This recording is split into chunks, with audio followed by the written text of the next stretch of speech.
ರಕ್ಷಿಸೋ ರಾಮ ವಿರೋಧಿಗಳನ್ನು ಶಿಕ್ಷಿಸೋ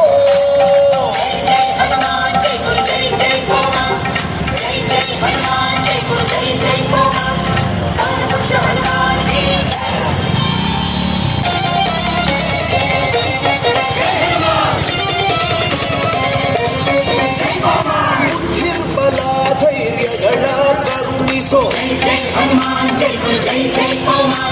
ನಿರ್ಭಯತ್ವ ಆರೋಗ್ಯ ಕರುಣಿಸೋ ವಾಕ್ಪಟುತ್ವ ಹರಿಸ್ಮರಣೆ ಕರುಣಿಸೋ